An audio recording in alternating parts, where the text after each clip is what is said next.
Welcome to Nguyen Nam Podcast channel. If you are unfamiliar with the spunky, sturdy breed known as the Havanese, you might make the mistake of thinking it is some sort of poodle, or you might think it is related to the Bichon Frise. If you guessed any of these well-known breeds, you'd be on the right track, because all of them, including the Havanese, are descendants of the same ancient canine that was indigenous to the lands and islands of the Mediterranean Sea. Alternately referred to as the little silk dog, caniche, or Melita, this small, white-coated breed had its roots in history as early as the 1st century BC. We have come to identify the basic breed in its evolving forms and functions as the Bichon. Today, Bichons are recognized as several separate and distinctive breeds, based upon their place of origin. The popular Maltese originate on the island of Malta, the Bichon Frise was established on the Canary island of Tenerife, and the rarer Bolognese and Lochin were the companions of Italian nobility. The Havanese, however, as its name implies, was the darling of the upper class in Cuba.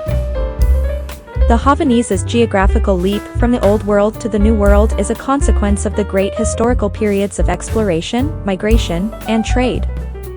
While accurate chronicles of the breed's journey across the Atlantic Ocean simply don't exist, reasonable speculation offers a few plausible theories, summed up by breed historian Jeanette Stark. One theory, according to Stark, proposes that the breed arrived in Cuba by way of Argentina. Italian seafarers supposedly brought the Bichon Bolognese to Spanish settlements, where the dog was bred to the now extinct South American toy poodle. The Havanese silk dog was one of the Havanese's earliest names acquired in its new home country. These offspring formed the basis for the Havanese breed and were then taken to Cuba. Another theory, says Stark, suggests that Spanish sea merchants brought the breed to the West Indies after making regular stops at the Canary Islands, where they would have encountered the Bichon Frise, or, on their travels westward, at the island of Malta, where they would have picked up the Maltese. While the true story is unknown, the unimpeachable fact remains that the Havanese was uniquely developed in Cuba. Known on the island as the habaneros, these personable, multicolored little dogs were originally presented as gifts to the wealthy wives and daughters of the great sugar plantation owners. Clever sea merchants reasoned that the pets would serve as irresistible entrees to the families whose goods they wished to procure for European markets. Many an aristocratic señorita obtained her first Havanese in just this way. From that point on, the breed enjoyed remarkable status as a valued member of the family. No one outside elite society could obtain a Havanese. The dogs were bred only for the purpose of prolonging their bond with their human family. They were never sold commercially, only given as gifts between upper-crust friends.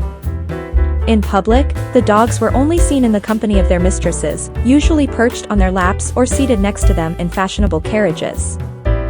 The easy life of the Havanese changed when the national economy changed. At the turn of this century, slavery was replaced by mechanization, which adversely affected the profits of the sugar plantation owners. Many sold their holdings, taking their families and valuables, including their dogs, to Europe. At first viewed with fad-like interest by Europeans, the dogs later fell from popularity.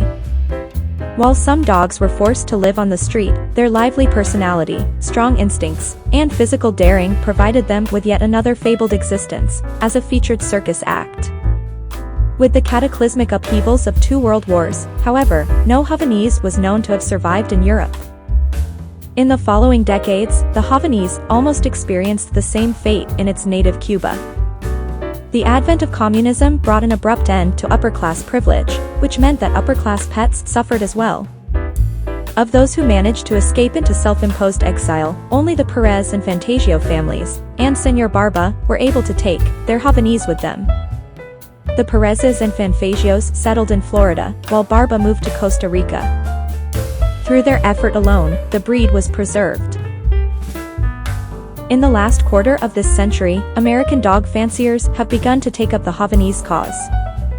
The first to recognize the merits of this indomitable breed was Dorothy Goodale.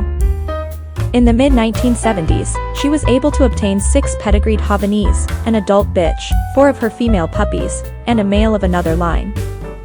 Shortly thereafter, Goodale was also able to purchase more stock from one of the Cuban exiles. 5 additional Havanese of other bloodlines came to Goodale, and her breeding program began with a 1963 FCI breed standard for the Bichon Havanese, as the breed was also known as her benchmark. Today, approximately 4,000 Havanese are registered in the United States. Goodale, one of the founding members of the Havanese Club of America, was responsible for reintroducing the Havanese to European fanciers. Despite arduous sea journeys, tumultuous social history, and occasional economic hard times, the Havanese has shown remarkable endurance and resilience. In its favor, from the breed's earliest days to most recent events, have been several key factors. Unlike many toy breeds, the Havanese is a model of sturdy strength. While its size and weight keep the breed well within toy standards, its substance and balance provide the dog with unusual stamina. Without a tendency toward heaviness, the natural movement of the breed allows for a characteristic spring in its step and a surprising capacity to jump and spin. Added to its physical prowess are its instinctive talents for herding and scent discrimination. Historically, the Havanese were known to herd its family's chickens, geese, ducks, and turkeys, and even the occasional cow. Breed fanciers have also observed that, if a Havanese is raised near a body of water or exposed to it at a young age, it often exhibited excellent swimming and diving skills. The most appealing aspect of the breed, the jewel in the Havanese's crown, is its winning temperament. Happy, loving, intelligent, social, and accommodating, these dogs perform to their highest capability when rewarded with constant human companionship. An ideal family companion, they blend well with dog-oriented children, offering themselves as constant playmates.